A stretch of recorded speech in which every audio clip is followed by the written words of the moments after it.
start the ball rolling, first of all, we want to thank those of you who will be coming to Branson. And unfortunately, but also unfortunately, it's sold out. We do have a waiting list. We're limited by the powers that be and the owners of the mansion that we cannot go beyond what they have seats for and what the fire marshal will let them. But we are offering live streaming, Doug. And I think this will be one of the most unusual conferences in conference history, not because of who's there, but because of the timing of the events unfolding. You know, we're seeing so many ancient themes coming back into the contemporary headlines.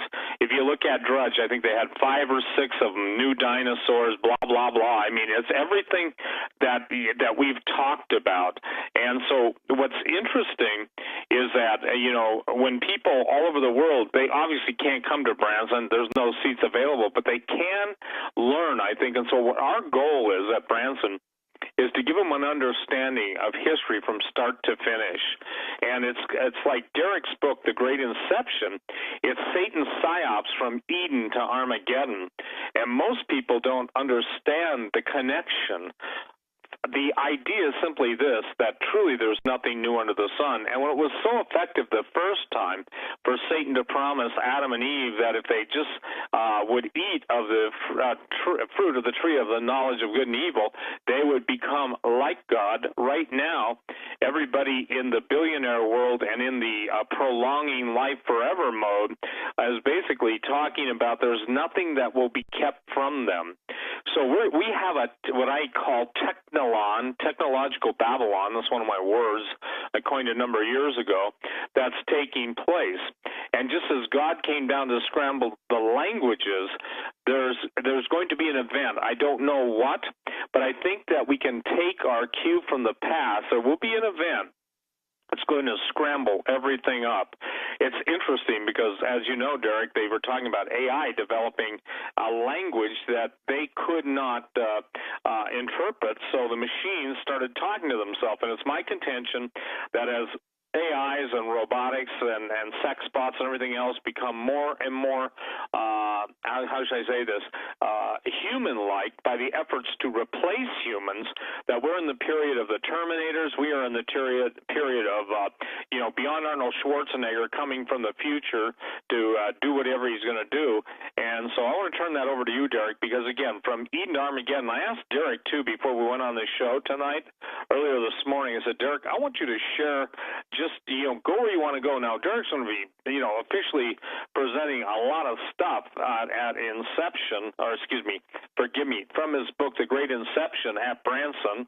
And so, you can come and hear him, or you can order the online streaming, which will absolutely, I promise you, be mind-changing. It'll be revolutionary, and your lives, because of, I believe, the anointing that's going to be there, you'll be hearing Henry Groover and also David Langford from 9 to 12 on Sunday morning, which we're going to live stream, Doug.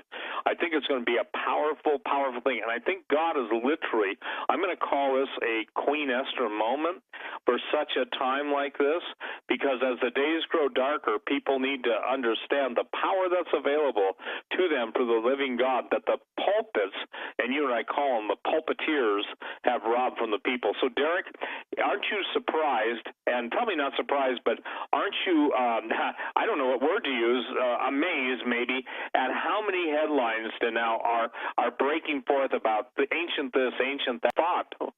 I think the thing that really is critical is for people to understand, it is my contention, and obviously the parallel thought, is that there's nothing new under the sun, but that advanced technology has been known as far into the prehistoric past of the fallen angels or technology, etc. That's how far advanced the occultists have taken true science, whether it's combining human-animal DNA. I almost called them humanimals, but we're now seeing some things that were even laid out, and it's interesting that Francis Bacon, I know Tim Alvarino has talked on this show about it, but I want to go through this because it's critical to what we're going to talk about. Now, at Branson, I'm going to be talking kind of in 3 different 30-minute segments of the pre-Adamic period, and I call that the kingdom of angels, and I also call that the civilization that God judged in Jeremiah chapter 4 on the flood there. There's some people that want to argue, but the two words, tohu and bohu, without form and void, are used 3 times in the scripture, and always judgment. And I think it's important that people, if people are interested in this, there's probably one of the greatest scholars, he's gone to be with the Lord now, Arthur Custance. You can go to custance.org, custance.org. Now, it's fascinating to me because a lot of people don't recognize that America, to many, is considered Atlantis, including Francis Bacon. And Francis Bacon was basically the guy that a lot of people believe was Shakespeare. Whether that's true or not, I don't know. But we're talking about the early 17th century. Now, here's what he talked about. Deep underground facilities 3 miles down. I mean, think about this. And we're talking about, 1600s and into the late 1680s. Skyscrapers half a mile high. That's a pretty remarkable statement.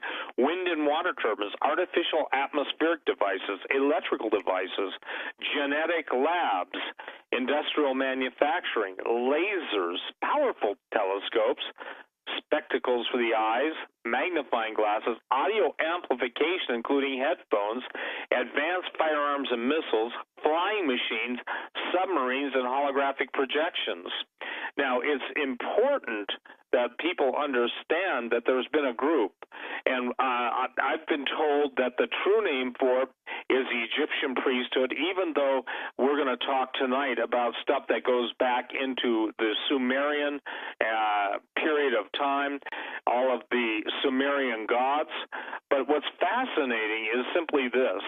There have been keepers of the ancient secrets and traditions that have been passed on. Remember, knowledge is power.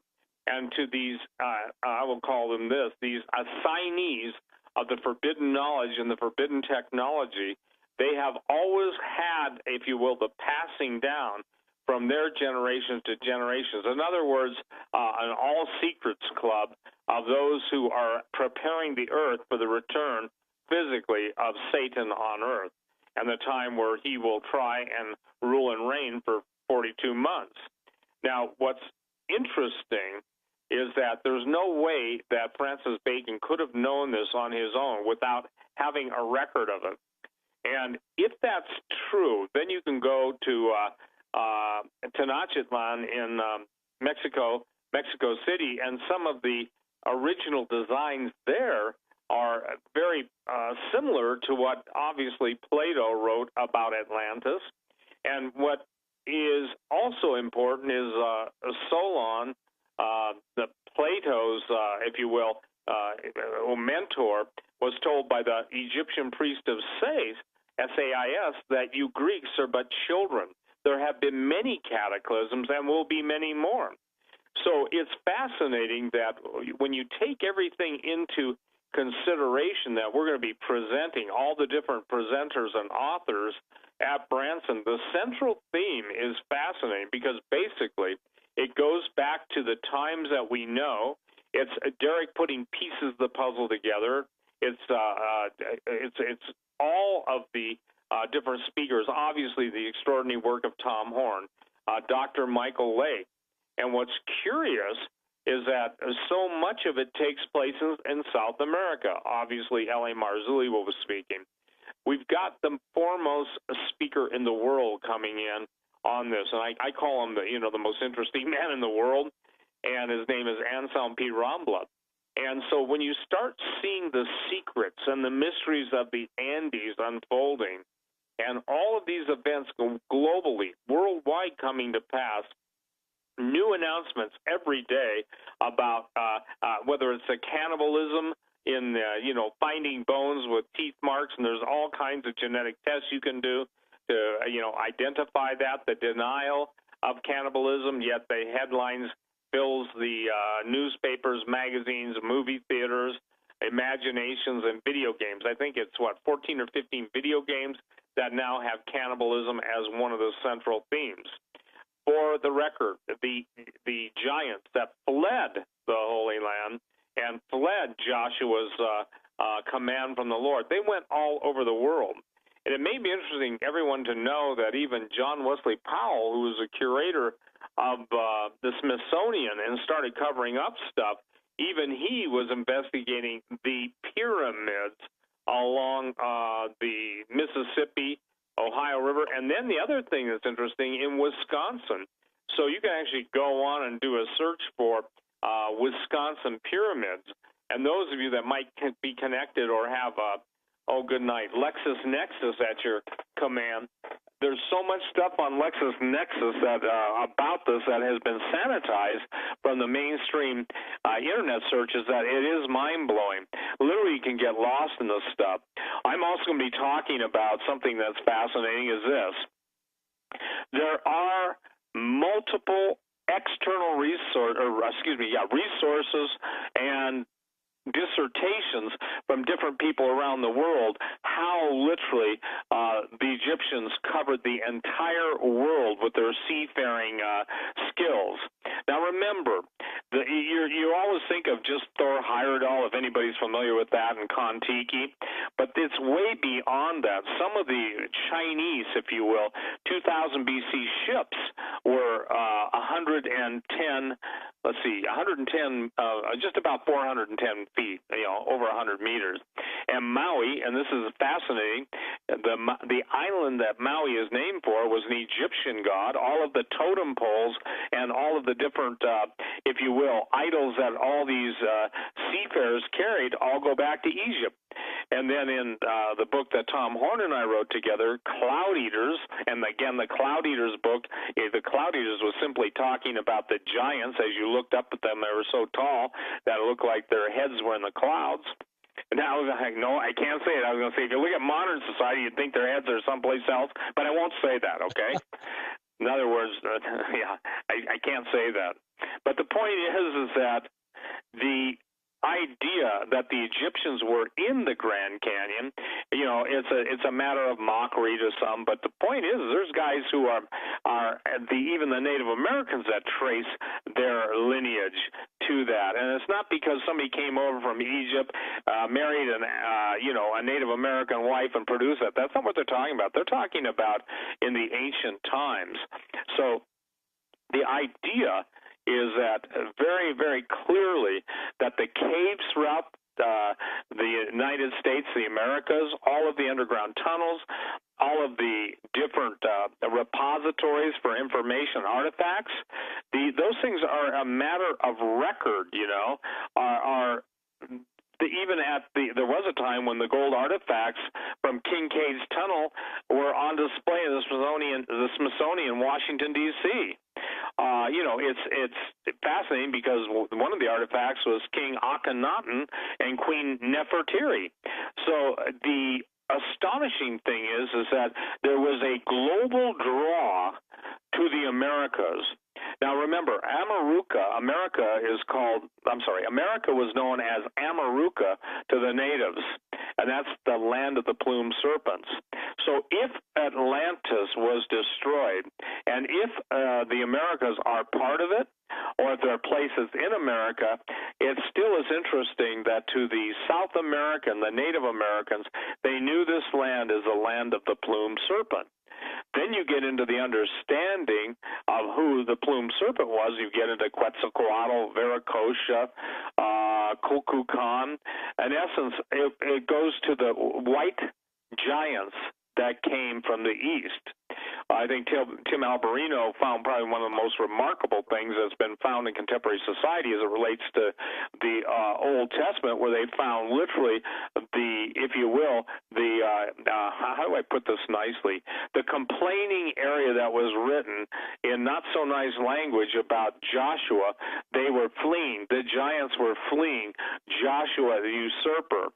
And so throughout America, you've got Canaanites, you've got basically a written language called Ogham, you've got the massive investigation and the ensuing understanding by Barry Fell, who wrote Bronze Age America, Saga America, and America BC, Harvard trained.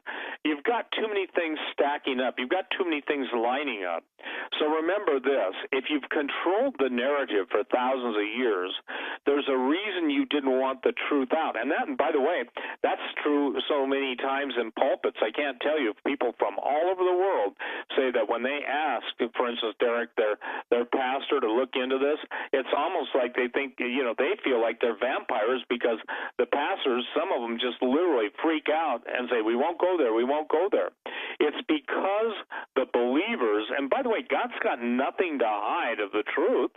If, the point being is that all of the believers, if they had understood, if they could have dealt with the root of sin, they wouldn't have reaped the fruit of sin.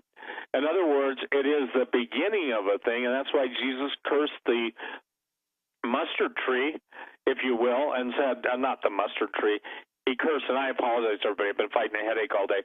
The tree, what was it, Derek? Was it the olive? The fig tree. And said, no man eat fruit from the. I'm sorry, it was a a fig tree. Yeah. Yeah, fig tree. Okay. The idea, thank you so much. And if I'm a little looking for words, I thank those of you who intercede for me on a daily basis. I had to call Romy. I had to call David Langford because that's how bad a headache was. So, again, I'm normally not this struggling for words. So in the bottom line, and I've used that word too many times, the idea is simply this. America's history has been covered up to control it, just as the Middle East, just as the Egyptians. And when you've got an Egyptian, basically the president under the king and under the Egyptian parliament or their equivalent in the late 1880s, writing to the U.S. government, wanting all of their Egyptian artifacts back from all of their expeditions, and then saying if you can't return them, destroy them. Even in that time period and when I say the Egyptian Brotherhood, I mean the Egyptian priesthood, that which most people don't even know exists. And interestingly enough, the best portrayal of that whole Egyptian priesthood was, I think, in either the first or second Sherlock Holmes movie with Robert Downey Jr. When I saw that, I said, here you go, you guys. It's Hollywood, and I think I said that years ago when it came out. So it's very important that people understand the thread of history leads right to the very pages of our newspapers, the movies of our day, the headlines of the internet sites, and now we're in a time where there's nothing that's going to be hidden. How much time do we have, Doug? We got another 30 minutes before the network break. Oh, okay. So we're not taking breaks. So, Derek, I'll turn it back over to you because I think it's important that people understand all these things are linked and synced by a central theme, if you will, of snake worship. And I'm not just talking in the desert Southwest. I'm talking worldwide, or dragon worship, or the sea creatures. Go ahead, sir. That's really critical to understanding because a lot of people, who have been to the Grand Canyon, the real names for all of the, if you will, pyramidal or almost structures that look like the Sphinx were Hopi terms. They were not anglicized or Egyptianized terms that the National Park Service used. Now, I mentioned earlier, this is critical, everyone. When everybody talks about the Great Smithsonian cover-up, I want to give you this. This is an exact quote. Prime Minister Nubar Pasha of Egypt was the first Prime Minister of Egypt and served his first term from January 1884 to June 1888. Prime Minister Pasha of Egypt contacted the U.S. Department of State and requested that all of the Egyptian artifacts found in the Grand Canyon be returned to Egypt. Now, here it is, Derek. Here it is, Doug and Joe. He also requested that no more information about Egyptians ever being in the Grand Canyon be published by the Smithsonian Institution. The Smithsonian archaeologists think that, and they, by the way, there's an unfinished Egyptian pyramid in the Grand Canyon. It looks like the Saqqara pyramid, or as a step pyramid, is a burial tomb because there's an entrance tunnel that is blocked a few feet inside the pyramid. But listen to this. The National Park Service will not allow the archaeologists to excavate any of the pyramids in the Grand Canyon. Now, Derek, I'm sure you get it, I get it. How does this relate to salvation? God is going to lead his people out of the area that's going to be destroyed. I don't know where that is, cities of refuge. But the Pharaoh was a type of the Antichrist that is yet to come.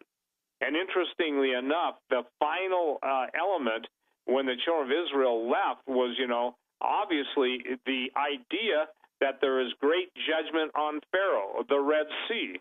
Now, Derek mentioned a word, catastrophism, and I'm going to be dealing with that at Branson.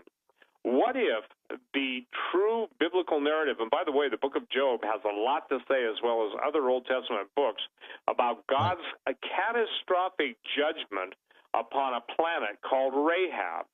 And Rahab was between the orbit of Mars and Jupiter. And due to some laws in physics, they can calculate not only the size, but again, the amount, if you will, of gravitational pull that would have been necessary along with the plasma arc. And it goes to basically this: a planet of greater mass and greater electrical charge will destroy the planet of lesser mass and lesser electrical charge. The ancients were terrified of the skies.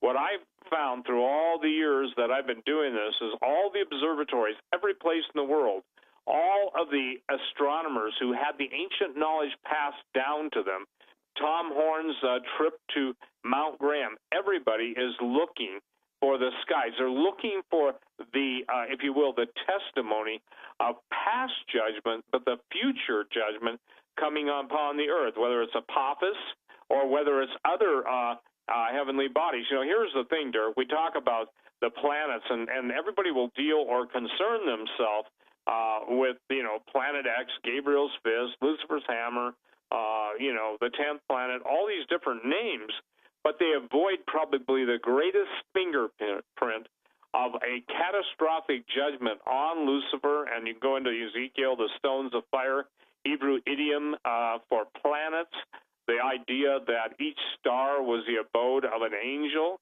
falling stars, or what, shooting stars. The purpose of all this stuff, of ancient history, of putting this into perspective, is to show you the deception that's coming. And by the way, when you go into the Grand Canyon, I just flew over it months ago, and hopefully if I have time, I'll be presenting that at Branson too. But you've got the names of some pretty famous landmarks. And remember, these were told to the first park rangers and the explorers. The Tower of Set, it's Setabrine, and it was named by the Hopi Indians. The Tower of Set was built in the Grand Canyon as a burial tomb for King Setabrine that came to the Grand Canyon, but King Setabrine died on a trip back to Shemau. All the Egyptian hieroglyphs that have eroded off the pyramid. The Set pyramid has rectangular shape, similar to the first pyramids in Egypt. Then you've got the Hopi Indians talking about the most pyramidal structure that actually, I believe, was a sphinx before erosion and intentional destruction took place, is the Tower of Ra. And what's fascinating about the Tower of Ra is that you can actually see an entrance that when you look into the entrance with a high-powered lens, a telephoto, like a Canon 300, 400, extremely high-resolution lens with the sun in the right correct position, it looks like somebody actually, Derek, went in there and blocked it up and painted it white. But you can see footpaths. And what a lot of people don't understand is, like, with aerial imagery and satellite, the ability to take, and I'm not just talking about LIDAR, I'm talking about infrared and ultraviolet. You can actually see old, if you will, paths, footpaths, or horse paths. And this is how so many of the lost cities in Africa and other places have been found. But when you line all these things up, as so many people have done it, Graham Hancock and others, that every single one of the pyramids or the supposed natural structures line up either with Orion's belt or the Pleiades. And it's true not only in Egypt, it's true in the desert Southwest, it's true in Sardinia, it's true all over in Mexico. So by basically doing a regressive stellar projection, you can get the idea when these monuments and Cyclopean architecture, going even back further than 2000 BC, were installed. So even the story that people laugh about, that, Mark Antony and Cleopatra, I'll be presenting that in pretty graphic form. I have literally interviewed, Doug, and I've said this before, guys who are on the military mission of the takeout of other giant, G-I-A-N-T, mummies from the Grand Canyon. And the thing is, they were there on multiple occasions, and Cliff Mahooty, who we have on the DVD, Holocaust of Giants. And by the way, let me put a pitch in for this. If you want to be brought up to speed and what's going to be happening in the future with the headlines of tomorrow, I would encourage you to get the Unholy Sea, Gen 6 Productions, and you can go to TrueLegendsTheSeries.com, and more importantly, or in conjunction, the Holocaust of Giants. Because what we're going to show you unequivocally, and I know Tom's going to be talking about this isn't by coincidence. So if you're talking about the Tower of Set, you're talking about all the different, and they even have one called the Tower of Zoroaster. And Zoroaster is a guy that was, a lot of people believe that his name was Joseph. Had been from Joseph, because he had a god that was higher in the heavens than the sun god named Ra. And that he knew what the dream meant. So there's a lot of syncretism, but what's astonishing to me, and I think if I had to tell you, and this, by the way, this the passage about Pasha and everything is in my book. Tom wrote the second half of the book. I wrote the first half of the book. It's really important that people understand that it's an Orwell statement, George Orwell, who was pretty well connected to the inner crew, that they who control the past basically write the future, control the future. I believe what God is doing is showing his people, just like he delivered Moses and the children of Israel out of Egypt, when all of Pharaoh's army, so will he deliver the people that are obedient and praying and trusting him. It was when the money failed that obviously people just had to go. They had to flee Egypt because there was nothing left now except God's provision. God fed them with the manna, and I love this because it's true.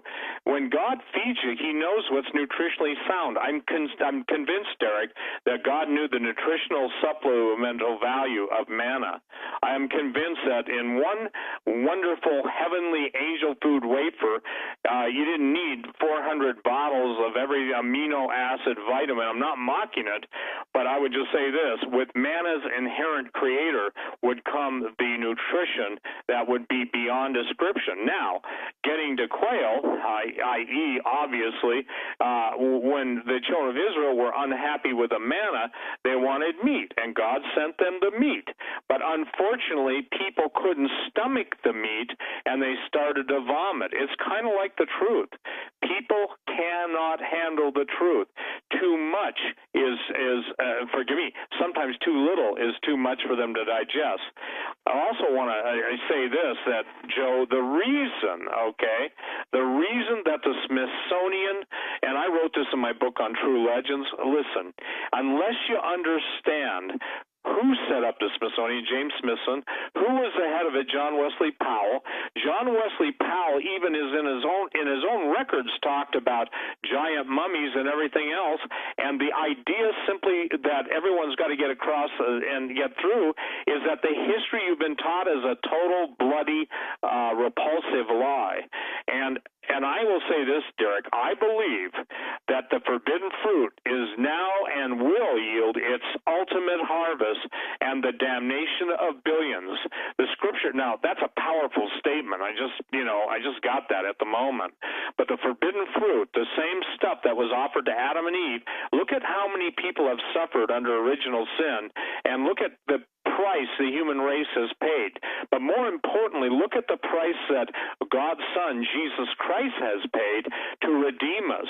And if you understand what it truly meant, if I understand, I get bits and pieces like most people do, what a wonderful, loving, glorious God that obviously, was wanting his family back, because God used to walk with Adam in the cool of the day. Hey, any of us would take that deal in a heartbeat.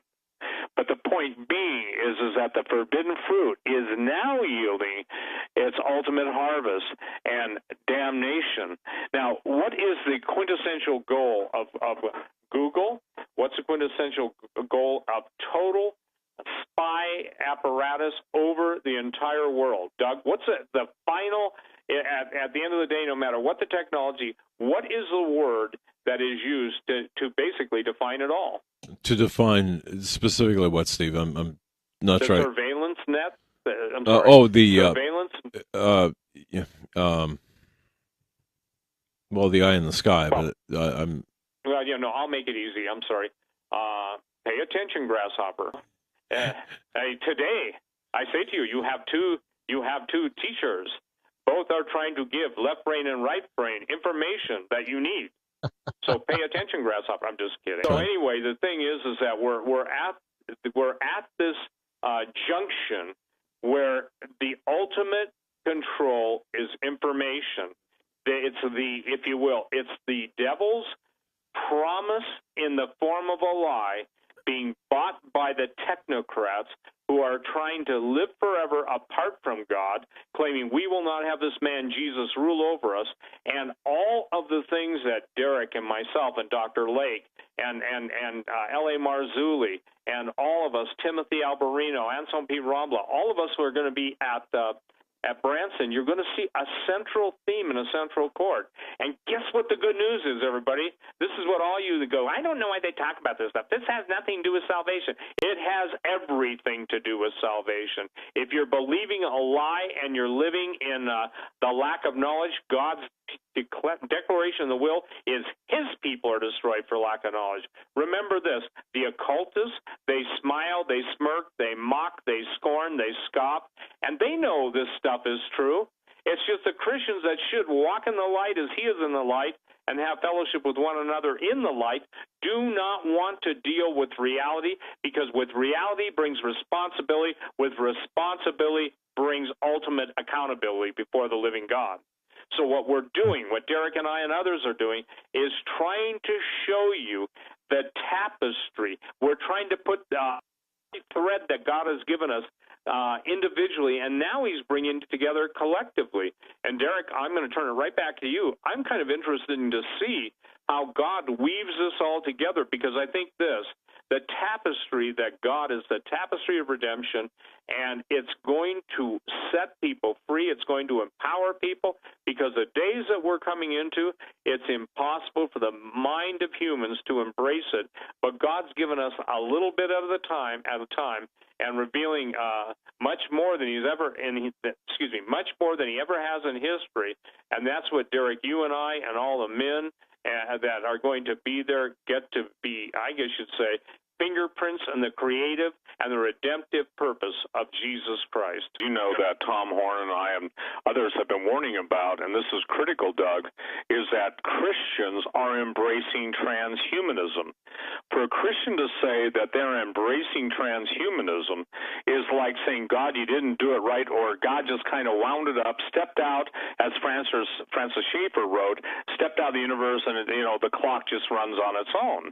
And to those who think you're God, I'll invite you any place. I want to see any of you create with your words, let there be light. Now, obviously, if somebody's monitoring it with a microphone and they get a plasma burst from a space-based weapons platform, that could be possible. But, it's fascinating to me that everything that's going on, and Derek, I want to deal, too, with, what is it, Westworld, the idea. What's the name of the new series? Is it Westworld? Westworld, yeah, the one with Ed Harris and Yeah. I think, and that's Anthony off Hopkins. of the old. I remember the Yul Brynner one. But what's interesting to me, if you get to the heart of that, and I don't recommend anybody watch it, okay? And there are times I walk out of the room, and I really do. The idea is, isn't it interesting how the robots have to appeal to the most base human, rebellious, sinful attitudes, whether it's lust, whether it's orgies, whether it's murder? You don't see those robots out preaching the gospel and other robots being converted. Now, I know I'm taking a little too far on that, but the point is, and I don't know, Derek, did you hear the night? Probably not. I was on, I think, Doug, I was on with you, what was it, a week ago, maybe 2 weeks ago, and the word sex came in, and the Lord, I saw the S and extinction of the human race, okay? In other words, Satan's extinction, sex, of the human race. And in essence, that's the bottom line. Jesus said, okay, for all you guys that can't embrace anything beyond, well, you guys don't talk about salvation and God's four spiritual laws. We're taking you into the heart of God that designed everything, and showing you how the mind of Satan is at war in opposition, because enmity, God said he's going to put, we're going to be at war with the seed of the serpent. We're going to be at war. And you know, you can't lay down and say, I'll be nice to you, Satan, if you'll be nice to me. It doesn't work that way. Yet, intellectually, I would say this, and Derek, you know, I don't know what you'd say, but I would say the majority, and I won't tell you the numbers in my estimation, but the majority of that which calls it, say, are claimants to the Christian faith, and you just gave the, you know, statistics of, what was it, only 17%? Right, and many will come to me in that day saying, Lord, Lord, didn't we do this, didn't we do that? And he'll say, depart from me, ye who work iniquity or lawlessness, I never knew you. Again, Doug, I think the most profound revelation that I can give everyone that I've even gotten in the last couple of years of being on talk radio is this. It's not enough to say, you know Jesus. I hear people say, well, you know, I know Jesus. And their smugness and their attitude tells me, no, they don't. Now, someone says, well, you can't judge. I can say this. Jesus said this. In that day, many will come and say, didn't we in your name do all the things, cast out demons, heal the sick? And he'll say, depart from me. I never knew you. The more critical answer is to get on your knees in repentance and say, Lord, know me, please. You know, try me, search my heart. I come to you. Reveal yourself to me. Then when your eyes are upon him is when, obviously, you can overcome sin. And this is to Randy Conway, when, you know, probably in my opinion, Randy's going to be putting out his book on poetry. And I don't believe in, and look, Randy's my friend, but I won't flatter any man. But that guy has a gift, and if most people knew how to read Hebrew, so many of the Psalms and so much of the Bible rhymes, and it is a perfect meter. It is a mathematical, I don't think people know this, Derek, you do, but it is a mathematical formula that enables words to rhyme in meter, in length, and in phonetic, similarity. So it's fascinating. Randy will be, I believe, at Branson. Well, I know he will. And I said, Randy, bring your books, because in my opinion, if you want a wonderful revelation of a man who's got a heart towards God, put into the most anointed poetry I've ever seen in my life. And I've been walking with Jesus, stumbling with Jesus, and Jesus has been picking me up for 45 years, okay? But the point that I'm trying to make is this. God is now in the background of most claimants. And my definition, Derek, of a claimant is somebody that claims to be a Christian, but they don't have the slightest clue what it is to put that into practice. And I would say, someone said, judge not, lest you be judged. No, I'm allowed to see if there's any fruit. I'm allowed to see, you know, how many people is a passion to bring others to the saving knowledge of Jesus Christ in a person's life. And quite candidly, everybody might be surprised at this. People around the world that hear Hagman and Hagman, rebroadcast, iCast, wherever it goes, and Doug, you know this to be true, people can be in the most remote part of the Australian outback, the mountains of New Zealand, Siberia, Antarctica, believe it or not. There are people there that are listening to this now. All over the world, Paris, I mean, you know, France, obviously, the British Isles, Norway, Sweden, Denmark. I got enough people with, Scandinavian names. I would say, boy, I wish your fellow countrymen would get the blood of the Vikings and stand up and fight against evil. And I don't know if you saw this, Derek, and this is really, Doug, I believe you talked about it, but the Danes that believe they're going to stop jihad by hugging a Muslim. And in Sweden, I'm sorry, this may be offensive to some people, but the Swedish women believe that the best way to protect themselves from rape is to allow themselves to be consensually raped or giving consenting sex to the the invading hordes. I make this statement: there'll be coming a time before people finally get it, where they will kiss the headsman's axe, A-X-E, probably another word that rhymes with that, before it cuts their head. Can you see this, Doug? Can you see this, Derek? They will be so mind-controlled. It's no different than going out and blowing yourself up with a bomb belt or whatever, and they will literally embrace the swordsman's axe or sword or knife because they'll think they're doing it for a noble and holy cause. Just ask yourself this: why doesn't the guy cutting off the heads allow his head to be cut off? Because he knows better. Yet what I'm saying is this: the capitulation to evil is absolutely beyond any sane or even rational inquiry, and it's come down to the fact that we are literally seeing the doctrine of devils.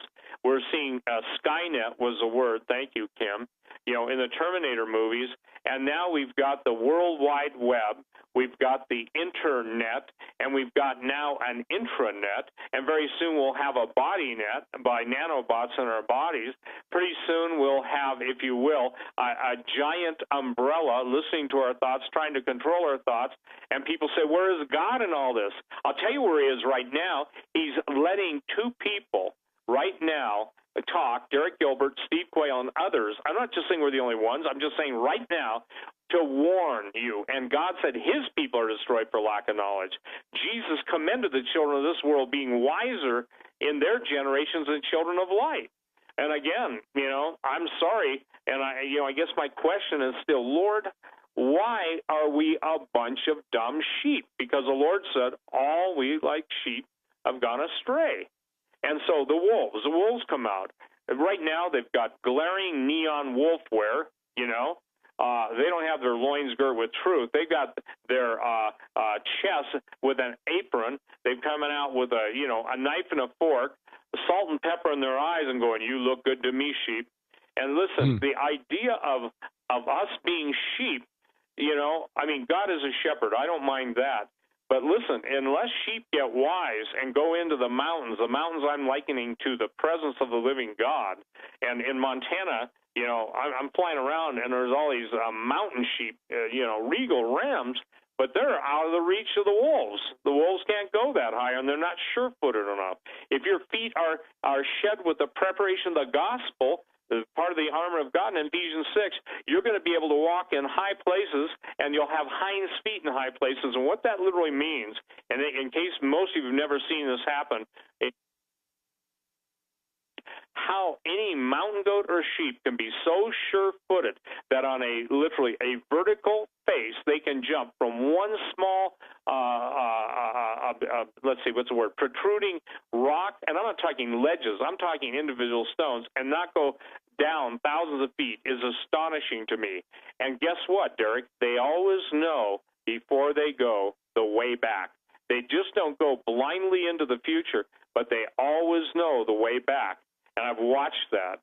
And so the point is that, actually I got it on, shot over camera. It's so close that basically you want to reach out and, lay down the hairs on the goat or the sheep's back that are standing up. So the point being is that it's critical that people start to pour into Jesus like they never have before in their lives. Now, look, I know, and Derek, you speak at a lot of them, and I know there are conferences all over the place, but I want you to sign up for live streaming, because at some point, when we get to a certain number on live streaming, we either got to pay as much money as we did for, let's say, 1,000, even if we go 200, 300, so over that. So, I don't know where it's going to be, but I want everybody to pray. If you can't be there, or if you miss the opportunity, look, you'll be able to live stream for, what is it, $89. You'll be able to, if you want, to get DVD presentations. People are coming from all over the world, ladies and gentlemen, all over the world. They signed up early. I'm sorry if you missed your opportunity, and God knows I can't do anything. So please, if you can say, put a good word into me, or somebody says, will you put a good word into Pastor Langford? And I talked to David Langford today and said, a lot of people, Steve, want me to put in a good word to you to get them on. I said, David, tell them we're locked out. We cannot. The mansion has the absolute seating limit. We have achieved that. And I'm believing, Derek, that everything that you are going to speak about, that Dr. Michael Lake, that all of the mainstream speakers are going to get things that they could have never gotten on the radio. Look, it's one thing to talk on the radio about astrocatastrophism. It's one thing to talk about, Egyptians in the Grand Canyon. And by the way, I want you to address something. Some of the oldest figurines in the world have cone heads. It looks like literally lizard people with cone heads, right. And right. even some of the Aztec, Mayan, and Incan, and it has nothing to do with head binding. That precedes head binding. What are you finding out on that? The typical ones. They're standing up, they're bipedal, in fact, and the reptilians. I guess a sentence in this is that I put up on my website a new term, and I believe this, snuff bots.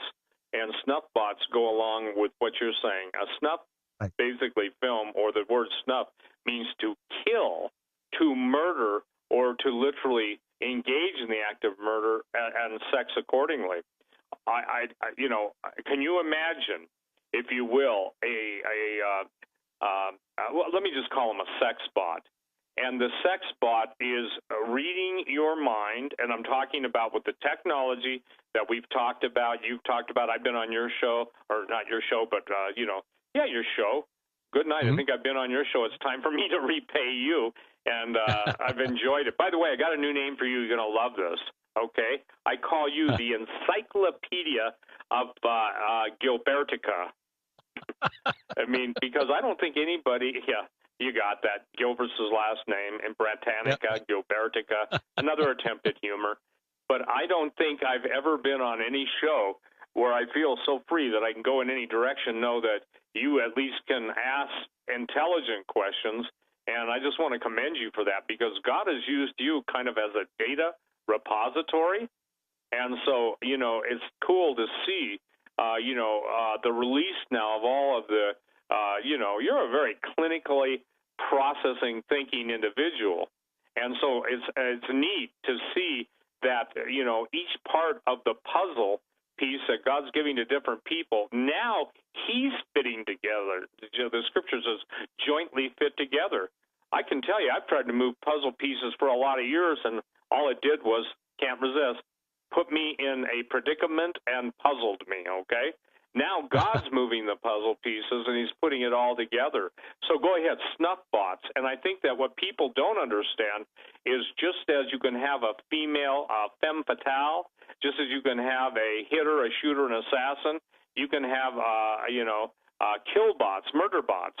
You can actually see Europe, by the way, Doug, and I think, Derek, you mentioned this. Europe is embracing sextitudes, okay, or robotitutes. I don't know what to call whorebots. Let's call them whorebots, okay? Another word for you, Doug. I've invented more words on your show.